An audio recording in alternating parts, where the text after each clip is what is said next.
भारत आदिवासी party की तरफ से एक प्रेस वार्ता का आयोजन किया गया है। आज ये प्रेस वार्ता आयोजन करने का मुख्य जो कारण रहा है कि वर्तमान सरकार डबल इंजन की सरकार के नाम से जानी जाती है और वर्तमान हमारे राजस्थान के मुख्यमंत्री जी जीरो टॉलरेंस की बात करते हैं और पूरे देश के अंदर ईडी का बोलबाला है, जांच एजेंसियों का बोलबाला है और यही संबंध आरपीएससी सदस्य बाबूलाल कटारा जो थे उनसे रिलेटेड जब ये मामला सामने आया, आज हमारा मुख्य रूप से प्रेस वार्ता करने का रीजन ये रहा है कि बाबूलाल जी कटारा जो आरपीएससी सदस्य नोमिट हुए, वो नोमिट हुए नवंबर, शायद 15 अक्टूबर 2020 में, और बनने के बाद कुछ समय बाद ही चर्चा में आए। चर्चा में इसलिए आए कि एसआई भर्ती पेपर लीक हुआ और एसआई भर्ती का जब खुलासा हुआ, एसआई भर्ती के साथ साथ अन्य भर्तियों का भी खुलासा हुआ। सरकार की एजेंसियों ने बाबूलाल जी पर कार्रवाई की, उनको गिरफ्तार किया और गिरफ्तार करने के बाद इस मामले को ईडी ने अपने हाथ में लिया और अन्य एसओजी के बयानों में भी बहुत सारी चीजें सामने आई और ईडी ने जो बयान लिए उन बयानों में भी बहुत सारी चीजें सामने आई। इसमें मूल रूप से सामने आया कि बाबूलाल जी की जो नियुक्ति हुई वो किन नेताओं की अनुशंसा पे हुई। नियुक्ति होने के बाद बाबूलाल जी कटारा से कितने नेताओं ने संपर्क किया और पेपर लीक जो प्रकरण हुआ, उस पेपर लीक प्रकरण में कितने नेताओं का रोल रहा, कितने नेताओं ने इनकी अनुशंसा पे पैसा लिया, पेपर लेने का काम किया, यह लंबे समय से चर्चा में आ रहा है। भारत आदिवासी पार्टी की तरफ से सवाल है कि इस क्षेत्र के दिग्गज नेता महेंद्रजीत मालवीय कांग्रेस छोड़ के बीजेपी में गए और जब कांग्रेस में थे उस समय उन पर बड़े आरोप लगे थे भ्रष्टाचार के। बाबूलाल जी कटारा को लेके भी उनसे संबंध अच्छे बताए, उनकी अनुशंसा में इनका मुख्य रोल बताया। पूरे क्षेत्र की जनता का और विशेषकर पूरे राजस्थान की आम जनता का मन में यह था कि कार्रवाई होगी, लेकिन जैसे वो भाजपा में गए तो लोगों को लगा कि अब कार्रवाई नहीं होगी और आम जनता में प्रचलन में है कि भाजपा के पास ऐसी एक वॉशिंग मशीन है जहां पर अगर कोई भ्रष्ट व्यक्ति, गलत व्यक्ति चला जाता है तो वो धुल जाता है। लेकिन आज वहीं से महेंद्रजीत मालवीय वापस कांग्रेस में आए हैं। हमारा वो किस पार्टी में जाए, क्या करे, कहां जाए, कहां रहे, उससे हमारा कोई संबंध नहीं, सरोकार नहीं है। लेकिन हम आज विशेष रूप से कहना चाह रहे हैं कि एक आदिवासी बाहुल्य क्षेत्र के अधिकारी बाबूलाल जी कटारा को आरपीएससी सदस्य बनने का अवसर मिला था। एक इस क्षेत्र के लिए सौभाग्य की बात थी, गर्व की बात थी। लेकिन जैसे उन पर इनकी गिरफ्तारी हुई और गिरफ्तारी होने के बाद इस क्षेत्र में ये माहौल बनाया, विशेषकर पूरे राजस्थान देश की राज्य की राजधानी में हम सुनते हैं कि आदिवासी अधिकारी था और अधिकारी ने भ्रष्टाचार किया। जो राजनीतिक लोग उनकी अनुशंसा पे उनको लगाया और जिन राजनीतिक लोगों का पेपर लीक में संबंध था, इन राजनीतिक लोगों ने कन्नी काट लिया और कन्नी काट के एक आदिवासी समुदाय को रडार पे लगा दिया पूरा। बाबूलाल जी कटारा का संबंध आदिवासी समुदाय और इस आदिवासी बाहुल्य क्षेत्र से बता के इस क्षेत्र और आदिवासी समुदाय की छवि धूमिल करने का काम किया।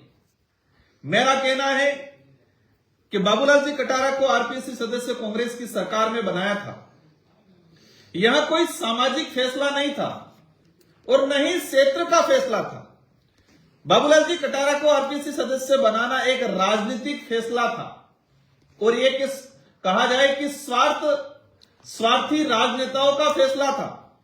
मैं स्वार्थी राजनेताओं का फैसला इसलिए कहना चाहूंगा, आप सबके विदित हैं कि काकरी डुंगरी प्रकरण 2020 में हुआ। आज 2026 में हमने प्रवेश किया, आज 5 साल होने आ गए, लेकिन इस प्रकरण को भुला नहीं जा सकता। यह प्रकरण भविष्य में भी हर कड़ी से जुड़ेगा वो, और वो इसलिए जुड़ेगा, आज भी इसलिए जुड़ रहा है बाबूलाल जी कटारा से। हमारी सबकी जानकारी में और क्षेत्र की जनता को जानना जरूरी है कि काकरी डुंगरी प्रकरण 24 सितंबर 2020 को हुआ और बाबूलाल जी आरपीसी सदस्य कब बने? 15 अक्टूबर 2020 को। मतलब काकरी डुंगरी प्रकरण होने के मात्र 20 दिन बाद बाबूलाल जी कटारा आरपीसी सदस्य बने। और ये क्लियर है कि काकरी डुंगरी प्रकरण से जुड़ा हुआ मामला था।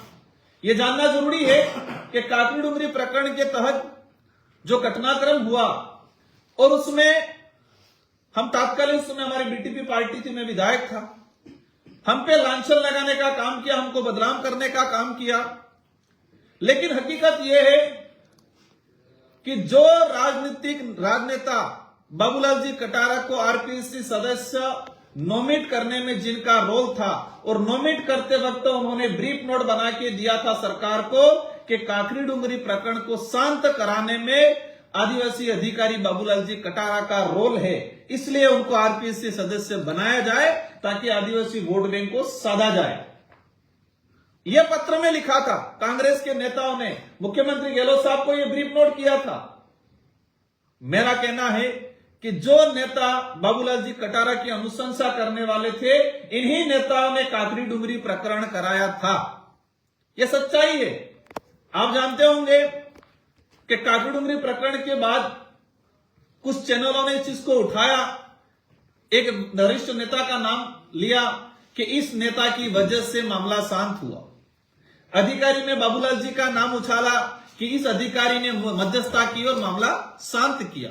दोनों लोगों को इनाम मिला, एक को आरपीसी सदस्य बनाया, दूसरे को मंत्री बनाया नेक्स्ट। लेकिन कहा जाता है कि कुदरत का कहर या कुदरत किसी को नहीं बख्शती है।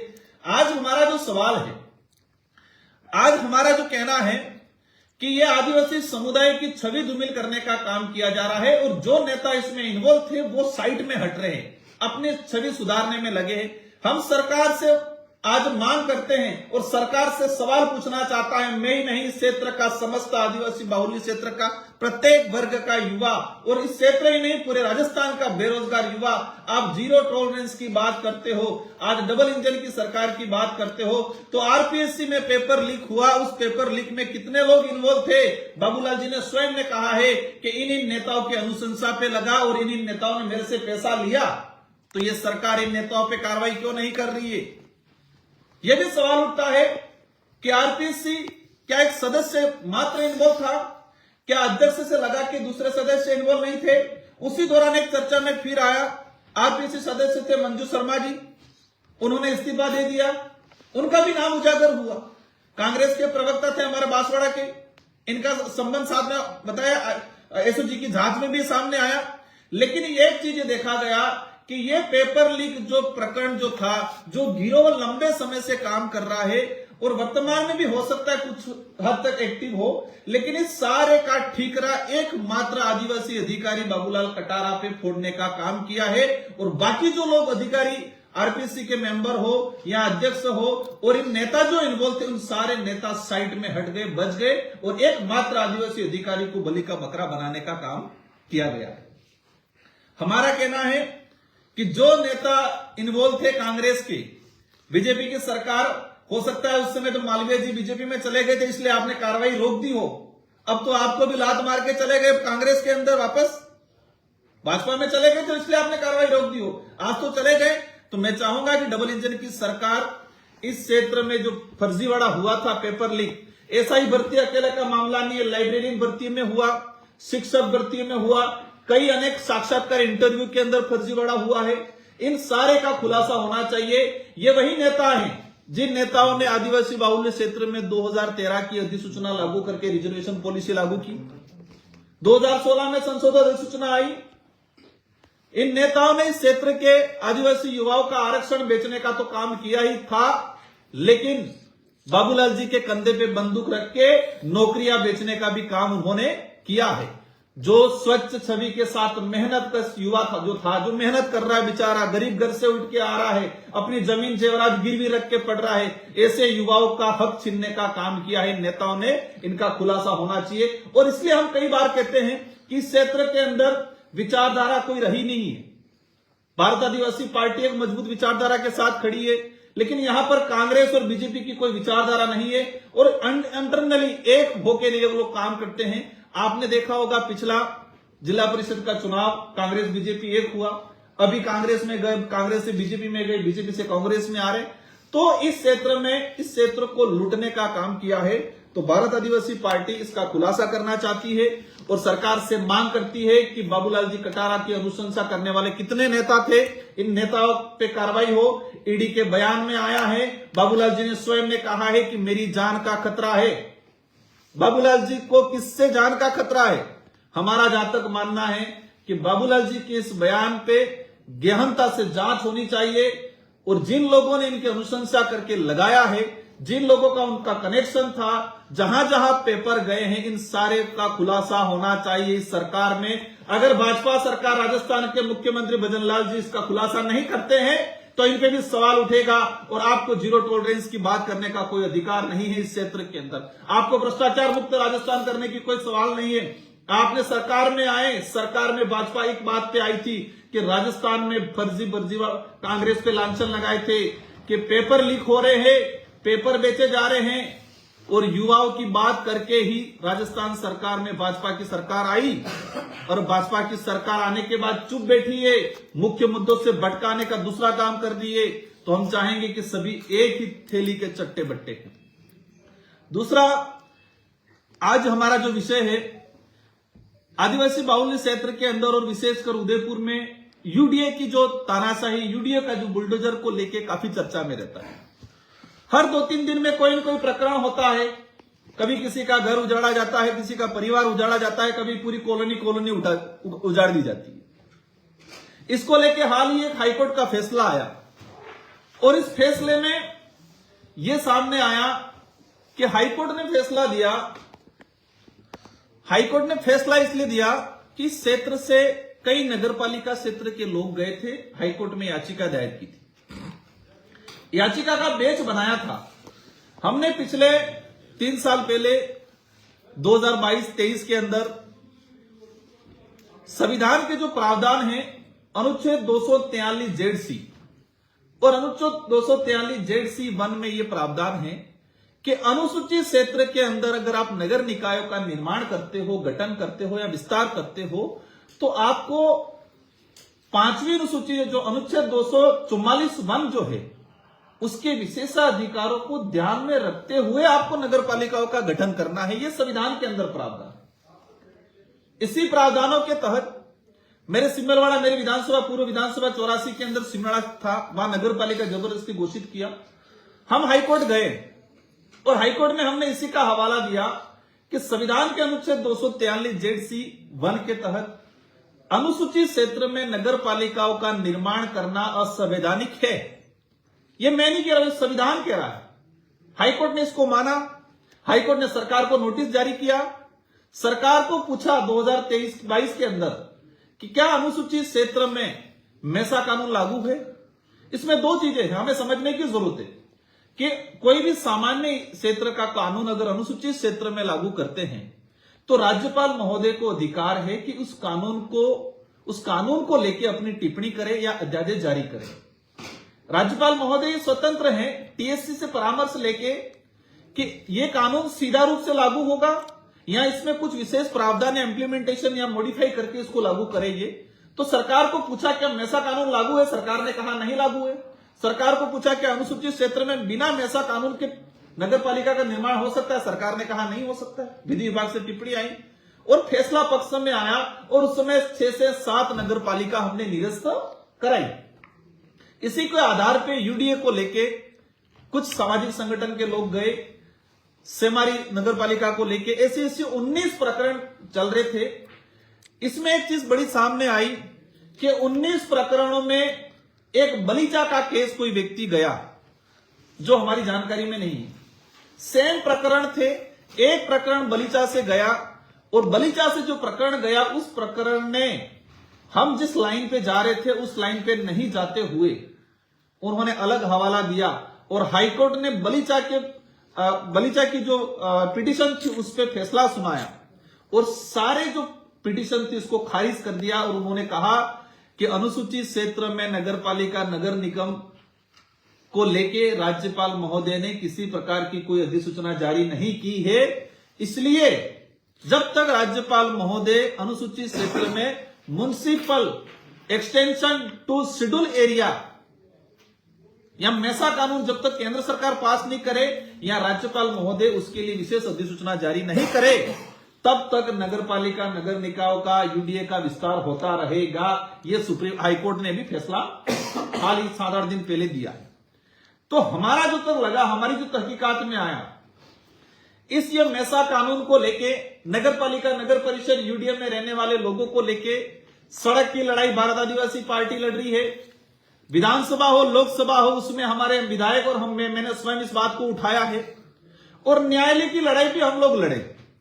सड़क की लड़ाई भारत आदिवासी पार्टी लड़ी, संसद की लड़ाई भारत आदिवासी पार्टी लड़ रही है इस बात को, और कोर्ट के रास्ते भी हम ही गए, लेकिन एकमात्र केस बलीचा का गया वो हमारी जानकारी में नहीं है। हमें जहां तक लगता है और ये सच्चाई है कि उदयपुर यूडीए के अंदर जो भूमाफिया लोग थे जिन्होंने यूडीए की जमीन अपनी जमीन बता के बेचने का काम किया, लोगों को बेची, स्टाम्पी दिया, इस इलाके के आसपास जो पॉलिटिकल लीडर है, जो भूमाफिया बने हुए, भूमाफिया से संपर्क है, जो अधिकारी इसमें इन्वॉल्व थे, ये सारे अधिकारी भूमाफिया पॉलिटिकल लोगों ने मिलके हमारी याचिकाओं को क्रेस कराने के उद्देश्य से बलीचा से एक फर्जी व्यक्ति को तैयार किया, ऐसा हमें आभास हुआ और ये सच्चाई है। क्योंकि हमारे 18 पिटीशन लगी थी और एक पिटीशन को 18 मतलब उस एक पिटीशन से 18 पिटीशन को जोड़ के कोर्ट ने फैसला दिया है। उसको लेकर हम अवश्य सुप्रीम कोर्ट जा रहे हैं, लेकिन उदयपुर की जनता को जानना जरूरी है। क्योंकि आज हमने देख रहे हैं, आज मैं सुबह न्यूज़पेपर में पढ़ा कि ये बड़ीगढ़ कोटियाफला सवीना में 102 मकान गिरा है। इसमें आदिवासी नहीं, दलित, पिछड़ा, ओबीसी, सामान्य सब व्यक्ति थे, हर वर्ग का व्यक्ति था। यूडीए की इतनी तानाशाही चल रही है, इसमें भाजपा के आधे लोग विरोध कर रहे हैं, आधे समर्थन कर रहे हैं, जनता को वोट बैंक बनाने के लिए जानबूझ के माहौल बना रहे, और कांग्रेस के नेताओं ने भी खाना पूर्ति करने का काम किया। मात्र इसको लेके तह तक नहीं जा रहे हैं। ये यूडीए के पट्टे स्वयं लोगों ने दिया, किस किस नेताओं ने दिया, इस पे मुकदमा नहीं हुआ, अभी तक कार्रवाई नहीं हुई। लोगों को, जो लोग मजदूरी करके अपना 2 पैसा कमाया, लोन लेके 2 पैसा कमाया, उससे जमीन ली है उन्होंने। हो सकता है अनलीगल हो हमारी नजर में, सरकार की नजर में, लेकिन वो अनपढ़ है बेचारा, गरीब पे व्यक्ति, उसको नहीं पता है कानून क्या होती है। तो उदयपुर में जो जमीनों का खेल हो रहा है और हाईकोर्ट का जो फैसला आया है उसको लेकर हम अवश्य सुप्रीम कोर्ट जा रहे हैं।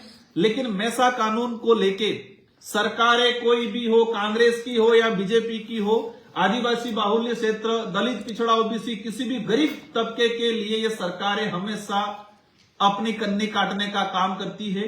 मेसा कानून 2001 में राज्यसभा में पेश हुआ। मेरा जो राजनीतिक कैरियर रहा है, मेरा जो एक्सपीरियंस अनुभव रहा है, मैंने एक चीज नोटिस की कि जितना मेसा कानून पेंडिंग है, किसी देश की दो सदन है हमारे, राज्यसभा लोकसभा, देश के लिए कानून इन दोनों सदनों में किसी भी सदन के थ्रू आता है और दोनों सदनों में पास होता है। मात्र एक मेसा कानून ऐसा है जो 2001 से लगा के 2025 आज 26 आ गया, तब तक पेंडिंग है। कोई भी कानून राज्यसभा या लोकसभा में आने के बाद इतने लंबे समय तक पेंडिंग नहीं रहता है, या तो वो पास होगा या क्रेश होगा। उन्होंने कमेटी को भेजा 2001 के अंदर, 2003 में जीपीसी ने, कमेटी ने उनको रिप्लाई दे दिया, सभी राज्यों से सलाह मशुरा हो गया। लेकिन 2001 से लगा के 2025 तक इसमें कांग्रेस की सरकार भी रही, यूपीए की सरकार भी रही, भाजपा की सरकार भी रही, लेकिन नगर पालिका नगर परिषद जो 5 अनुसूचित क्षेत्र के अंदर है उनको कानूनी रूप देने का काम नहीं किया है। तो इन लड़ाई को लेकर भारत आदिवासी पार्टी लड़ रही है। आज प्रेस कॉन्फ्रेंस के माध्यम से इस क्षेत्र की जनता को जानना जरूरी है। और उदयपुर के यूडीए में रहने वाले जो साथी हैं वो किसी भी वर्ग का है, गरीब व्यक्ति है, सच्चा है, उसके साथ भारत आदिवासी पार्टी खड़ी है। सड़क की लड़ाई भी लड़ेंगे, संसद की लड़ाई भी लड़ेंगे। भले हम हाईकोर्ट में हार गए हैं, लेकिन इसको सुप्रीम कोर्ट में जाएंगे और हमारा प्रयास रहेगा कि मेसा कानून पिछले जो बजट सेशन आ रहा है उनमें हम पास कराने का प्रयास करेंगे। बाबूलाल कटारा वाले मामले में जैसे आपने कहा अनुशंसा करने वाले नेता कौन कौन है, आपने महेंद्र मालवीय का नाम बताया, और कौन कौन नेता है? देखो, मैं भी आज पॉलिटिकल लीडर हूं, मैं भी कई बार अनुशंसाएं करता हूं, लेकिन जो बाबूलाल जी वाला प्रकरण आया, उस प्रकरण में मैं ये नहीं कह रहा हूं कि जिन्होंने अनुशंसा की थी सारे गलत हैं, लेकिन वो चुप हैं। वो चुप है इसका मतलब गलत है, क्योंकि उनका न्यूज़पेपर में नाम आया है। बाबूलाल जी ने ईडी को बयान दिया है, ईडी के बयानों में नाम आया है। इसमें रघुवीर जी यहाँ के जिलाध्यक्ष बनाए, उनका नाम है। दिनेश जी खोडनिया का नाम है, पूर्व जिलाध्यक्ष का नाम है। अर्जुन बामणिया जी का नाम है। सारे नेताओं का नाम है। कांग्रेस के जितने जो नेता थे, इन सारे नेताओं का नाम है। और ये वही नेता है जो नेताओं ने काकरी डुंगरी प्रकरण कराया। ये वही नेता है जिन्होंने 2013-16 के अंदर अधिसूचना जारी करी, क्षेत्र का आरक्षण खत्म, युवाओं का आरक्षण खत्म करने का काम किया, जिन्होंने पेपर लीक में पूरा प्रकरण है। हमारा एक ही सवाल है कि एक मात्र आदमी को बलि का बकरा बना के आपने अंदर करवा रखा है। आप उनके नाम, उसके नाम जुड़े हुए, आप बच रहे हैं और छवि बना रहे हैं आदिवासी समाज की। जयपुर में चर्चा हो रही है कि आदिवासी समाज का अधिकारी था, भ्रष्ट था, लेकिन इस अधिकारी को लगाने के पीछे कौन लोग थे, ये जानना जरूरी है। नहीं तो बाबूलाल जी को ये कहना चाहते हैं कि बाबूलाल जी को काकरी डुंगरी कांड का इनाम दिया सरकार ने? हाँ बिल्कुल, क्योंकि उस समय जो तात्कालीन जो सरकार थी, यहाँ के जो लोग थे, कांग्रेस के जो लोग थे, सत्ताधारी लोग थे, इन लोगों ने ही प्रकरण कराया। ये सच्चाई है। पुलिस की जांच में भी आया, लेकिन सरकार ने था इसलिए नहीं, हमारे पे ठीकरा फोड़ दिया पूरा। और जनरल वर्ग के यहाँ के लोगों को भड़काया कि बाप बड़े दंगा करते हैं, ये करते, खिरवाड़ा जला रहे थे, ये जला रहे थे। हाँ, ये जरूर एक आदिवासी बाहुल्य क्षेत्र के बच्चे थे, लेकिन हमने कभी ये नहीं कहा कि हम ऐसा करो। हम संवैधानिक रूप से उस काकरी डुंगरी प्रकरण को, पहाड़ी पे लोग शांतिपूर्वक बैठे थे, उस धरने को समर्थन हम कर रहे थे। आज भी ये बच्चे दर दर की ठोकरें खा रहे 1167 वाले। हमने कोर्ट में भेजा था बच्चों को, और उस कोर्ट के रास्ते से सड़क पर रास्ते लाने का काम ही कांग्रेस के नेताओं ने किया था उस समय। सर, आप जो है ये जंगल और जमीन बचाने की बात में सब लोग करते हैं, आदिवासी करते हैं। आज हमने देखा है कि जंगल खत्म हो चुके हैं, जमीनें जो है भूमाफिया या प्रभावशाली लोग आदिवासियों की खा रहे हैं, और जीरत भी खत्म होती जा रही है। इसको लेकर बृहद स्तर पर आप लोग कोई आंदोलन क्यों नहीं चला रहे? आंदोलन की बात आती है, इस क्षेत्र का पिछले 4-5 सालों का इतिहास है कि सबसे अधिक आंदोलन भारत आदिवासी पार्टी और उसके समर्थन के लोगों ने किया है। लेकिन यह भी सच्चाई है कि जो विरोधी लोग हैं, जो भूमाफिये हो, पॉलिटिकल लीडर हो, और इन पॉलिटिकल लीडर और भूमाफिया से जो अधिकारी जो मिले हुए हैं, वो इन आंदोलनों को क्या कहते हैं? ये तो नक्सलाइट है, ये तो उग्रवादी है, ये तो ऐसे करते हैं। उस आंदोलन की छवि बिगाड़ने का काम करते हैं ये लोग। आपने देखा होगा, पिछले 5 सालों का इतिहास उठा के देख लो, सबसे ज्यादा आंदोलन भारत आदिवासी पार्टी ने किया हो। अरावली का मामला हो, एट्रोसिटी का मामला हो, जल जंगल जमीन का मामला हो, रिजर्वेशन का मामला हो, छुआछूत का किसी भी प्रकार का मामला हो, उदयपुर के अंदर भी हुआ। आज जिस तरह से शहर के अंदर दंडीबड़ा हो रहा है, आज क्या स्थिति बन रही? गटर का पानी घरों में जा रहा है। इंदौर के अंदर लोग मरे गटर का पानी पी के। इन बातों को लेके भी हमने, भारत आदिवासी पार्टी ने लड़ाई लड़ी है और आगे भी लड़ते रहेंगे। मालवीय जी ने कहा है कि वागड़ क्षेत्र में बाप पार्टी के बढ़ते हुए प्रभाव को रोकने के लिए वो कांग्रेस में आ रहे हैं फिर से, और उनके जो प्रभाव है बाप पार्टी का, उसको रोकने का काम करेंगे। मालवीय जी क्षेत्र के बड़े लीडर थे, इनका हम सम्मान करते हैं। मैं भले उनके सामने चुनाव लड़ा हूं, हमारी विचारधारा अलग हो सकती है, इस क्षेत्र की छवि बनी थी, लेकिन मालवीय जी का जो स्टैंड रहा है, भाजपा में जाना, भाजपा में जाके फिर कांग्रेस में आना, जिस तरीके से उनके बयानबाजी हुए, आपने देखा होगा जब भाजपा में गए उनके बयान क्या थे कि मैं कांग्रेस में रहकर विकास नहीं करा सकता हूं, इसलिए मैं भाजपा में जाके विकास कराऊंगा, आदिवासियों का भला करूंगा। आज वही जब कांग्रेस में आके कह रहे कि मैं भाजपा में रहकर विकास नहीं करा सकता, मैं कांग्रेस में आके विकास कराऊंगा। मतलब वो 40 साल की पॉलिटिक्स से की उनके जो बयान उस समय कहा था, धर्म के ये देखा है कि धर्म को बीच में लाए बिना उनका काम अधूरा नहीं रहता है। उस समय कहा कि मुझे राम मंदिर नहीं जाने दिया, इसलिए मैं भाजपा में चला गया। तो क्या आज कांग्रेस वापस राम मंदिर जाने के लिए कह रही है, या कांग्रेस कह रही है कि आओ विकास करते हैं मिलके? कांग्रेस के नेता अर्जुन जी बामणिया भी कह रहे थे कि उन्होंने यहां पर भ्रष्टाचार किया, 2-2 हजार का भ्रष्टाचार किया। बामणिया जी को बयान आए थे, और मालवीय जी ने स्वयं ने कहा था कि अर्जुन बामणे टीएडी मंत्री था तो बच्चों के नमक मिर्च खा गया, तो क्या आप दोनों मिलकर नमक मिर्च चाटेंगे क्या? मतलब ये जो है, ये मानना पड़ेगा इस क्षेत्र में दोनों पार्टियों ने मिलकर राज करने का काम किया था, लूटने का काम किया था। जब भारत आदिवासी पार्टी इस इलाके में आई है तो दोनों पार्टियों के नेताओं को समझ में नहीं आ रहा है कि करना क्या है, इसलिए इधर उधर भाग रहे। जनता समझ चुकी है। इस बार पंचायती राज चुनाव में अवश्य जनता भारत आदिवासी पार्टी के साथ मजबूती से खड़ा रहेगी। हमारा प्रयास रहेगा स्वच्छ छवि के साथ इन इस क्षेत्र की जनता की, आवाम की जो समस्या है, उन आवाज समस्याओं के समाधान को लेकर हम लोग लड़ेंगे। सर, एक उदयपुर के सांसद मन्नालाल रावत और राजकुमार रोध आमने सामने हर समय रहते हैं, क्या है इस पूरी कहानी? देखो, इसमें मैं बताऊं, इससे ज्यादा जनता बताएगी इस घटनाक्रम के बारे में। और जो आपने देखा होगा उदयपुर दिशा की बैठक, डूंगरपुर दिशा की बैठक, उस बैठक में मैं अध्यक्ष हूं, वो सह अध्यक्ष हैं। एक चीज ये कॉमन सभी के जानकारी में होता है कि जो सत्ताधारी नेता होता है वो हमेशा बैठक या सदन को सफल बनाने का प्रयास करता है, और जो विपक्ष में व्यक्ति होता है वो हमेशा मुद्दों को लेकर हंगामा करता है और बैठक को मतलब विफल बनाने का प्रयास करता है। सत्ताधारी व्यक्ति होता है वो बैठक को सफल बनाने का प्रयास करता है, और विपक्ष वाला बैठक को विफल बनाने का प्रयास करता है। आपने देखा होगा, मैं बैठक को सफल बनाने का प्रयास कर रहा था, वो बैठक को विफल बनाने का प्रयास कर रहा था। इनको यह भी नहीं पता है कि मैं सत्ता पक्ष से हूं कि विपक्ष से हूं, यह भी उनको आइडिया नहीं है। ये अधिकारी वर्ग से आए हैं, न कभी वार्ड पंच रहे, न कभी सरपंच रहे, न कभी प्रधान रहे। भाजपा के कई लोग हैं जो बेचारे ग्राउंड लेवल पे काम किया है, 20-25 साल तक काम किया है। उनको कन्वेंसिंग पावर, इनको जनता के मुद्दे कैसे उठाने, एक नेता की छवि, नेता की कार्यप्रणाली कैसी होती है, उन लोगों को पता है। वो अधिकारी वे में काम करने का सोचते हैं, वो ठीक नहीं। उनको कंफ्यूज थे वो कि मैं सत्ता पक्ष हूं कि ये हम किसी मुद्दे को उठा रहे, वो कह रहे हैं मोदी जी की आवाज है, हम कह रहे हैं कि हम संवैधानिक प्रावधान, वो कह रहे हैं कि आप अंबेडकर का विरोध करो। मतलब जो कोई सेंस ही नहीं है। 2 बार उन्होंने चप्पल निकालने का प्रयास किया, वीडियो में आ रहा है।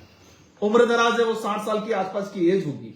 मैं तो 32 साल का युवा में हूं, तो गुस्सा मुझे आना चाहिए, बौखलाहट मेरे अंदर होनी चाहिए क्योंकि मैं युवा हूं। लेकिन वहां उल्टा दिख रहा था। सत्ता की भूमिका में निभा रहा था, उम्र दराज की भूमिका भी मैं निभा रहा था, वो जो युवाओं की भूमिका निभा रहे थे, बौखलाहट वाली भूमिका निभा रहे थे। तो आज इस क्षेत्र के अंदर बौखलाहट आई है। हमने कहा है कि मेरा किसी से कोई लड़ाई नहीं है, मन्नालाल जी से हो, अर्जुन जी से हो, बामणिया जी से हो, किसी से कोई लड़ाई नहीं है।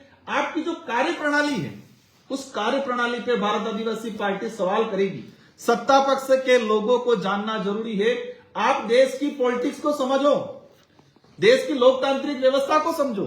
आज बाबूलाल जी मंत्री बने हुए, सांसद बने हुए, उनको देश की लोकतांत्रिक व्यवस्था के बारे में नहीं पता है। अगर व्यवस्था के बारे में पता होता तो विपक्ष सवाल उठाता है तो उसका तार्किक जवाब देना चाहिए। विपक्ष का काम है लोकतांत्रिक व्यवस्था में कि सत्ताधारी लोग हैं, उनकी कमियों को उजागर करना। अब हम उनकी कमियों को उजागर करते तो उनको विरोधी बनाते, और विरोधी बना के हमको लांछन लगाते। आपने आज तक देखा होगा यहाँ के सत्ताधारी नेता, अगर हमने कहा कि आपने ये गलती की तो उसका जवाब नहीं देंगे, ये उल्टा हम पे दूसरा आरोप लगाएंगे। हम कहेंगे कि 1500 करोड़ लेफ्ट हो गया, ये कहेंगे तुम ईसाई हो। हम कहेंगे ये अरावली जारी है, वो कहेंगे तुम हिंदुओं का विरोध। मतलब हर चीज को धर्म से जोड़ने का हमारी जो आइडियोलॉजी है, मैंने कई बार कहा है। लेकिन सत्ता का जो वास्तविक मुद्दे हैं, इन मुद्दों से भटकाने के लिए हमेशा उनका प्रयास रहा है। उनको देश की लोकतांत्रिक व्यवस्था को समझने की जरूरत है। सत्ताधारी लोगों को विपक्ष के द्वारा उठाए गए जो मुद्दे हैं, इन मुद्दों को तार्किक रूप से जवाब देना को समझने की आदत डालनी चाहिए। रावत जी ने कहा है कि आपने अशब्द भाषा का प्रयोग किया और आपके एक विधायक ने उनको बाहर निकलने की धमकी दी। देखो, मैंने जो कहा, कोई प्री प्लान आता है, माइंड सेट होके आता है, तो उसकी माइंड में वही चीज चलती है। मैंने कहा तुम क्या करना चाह रहे हो। तुम शब्द कोई अपमानित शब्द नहीं है। हमारी भीली भाषा लॉन्ग्वेज में कहते हैं तमे हो करा करो, तमे से शब्द शुरू होता है। तो मैंने कहा तुम क्या करना चाह रहे हो, तो उन्होंने कहा मेरे को तू बोल रहे हो। मैंने तुम कहा, जिसको तू बढ़ा दिया। वो चप्पल निकाल रहे हैं, तो हमारे विधायक जी ने कहा कि लड़ाई करनी तो बाहर आकर करो, स्वाभाविक है। क्या सदन है, आपको लड़ाई करने का शौक है तो बाहर आके करो, स्वाभाविक वो बात बोली हमने। आपके उल्टे हाथ में पेन था और आपने उस पेन को सीधे हाथ में ले लिया। पेन में आप आ चुके थे उस वक्त में। पेन को उल्टे हाथ में सीधे हाथ में लेना, तो पेन उल्टा था सीधे हाथ में ही लेंगे। तो उनका देखो, कहीं कुछ भी कहे, लेकिन जनता देख रही है, जनता ने ब्रीफ किया, कौन सही है कौन गलत है, वो सारी जनता देख रही है, समझ रही है, उसका जवाब भी आने वाले समय में लोगों को मिलेगा। कल एक सांसद साहब का बयान आया है कि मीडिया रिपोर्ट आ रही है उनके पास कि बाप पार्टी जल्द समाप्त होने वाली है। इनके पास पता नहीं कौन सा मीडिया है। विचारधारा कभी खत्म नहीं होती। ये जरूर हो सकता है कि कभी हारे जीते, ये बात जरूर हो सकती है, लेकिन भारत आदिवासी पार्टी की मानव मूलक प्रकृतिवादी विचारधारा पे चलती है। और जहां तक हमारा मानना है कि इस देश के अंदर 3 से 4 बड़ी विचारधारा है। दक्षिणपंथी विचारधारा, कांग्रेस के लिए कहा जाता है मध्यस्थता विचारधारा, कॉमरेड विचारधारा। भारत आदिवासी पार्टी की मानव मूलक प्रकृतिवादी विचारधारा है। और हमारा जहां तक मानना है कि भविष्य में ही हम रहे या नहीं रहे, ये विचारधारा कभी खत्म नहीं होगी। ये लोग, मेरे सत्ताधारी लोगों से कहना है, हमारा ये आप दिमाग से निकाल लो, हम आपके दुश्मन हैं, हम आपके दुश्मन नहीं है, हम आपके शुभचिंतक हैं। क्योंकि आप जिस पद पे बैठे हो, उस पद पे रहते हुए आपसे जो गलतियां हो रही है, उन गलतियों का एहसास कराने का काम हम लोग कर रहे हैं। आपसे जो कमियां हो रही है, आपसे जो भ्रष्टाचार हो रहा है, आपके विभागों में गलत हो रहा है। टीएडी मंत्री जी बाबूलाल जी के कमिश्नर के फर्जी साइन होकर, उनके फर्जी साइन होकर पैसा उठ गया, उस पर जांच नहीं हुई, उस पर मुकदमा दर्ज नहीं हुआ। मतलब क्या क्या हो रहा है। 1500 करोड़ रुपया लैप्स हो गया, मंत्री जी को पता ही नहीं चला। तो ऐसी चीजें हम जब बोलते हैं, तुमको लगता है हम विरोधी नहीं, हम शुभचिंतक है, इस क्षेत्र की जनता के शुभचिंतक है हम लोग। आने वाले समय में पंचायती राज चुनाव होने वाले हैं, नगर निगम उदयपुर में भी आपके कैंडिडेट उतारने का कोई हमारा प्रयास रहेगा, स्वच्छ छवि के कैंडिडेट हमारे पास आएंगे तो अवश्य इस क्षेत्र के अंदर भी हम उम्मीदवार उतारेंगे। ज्यादा तो नहीं होगा समय।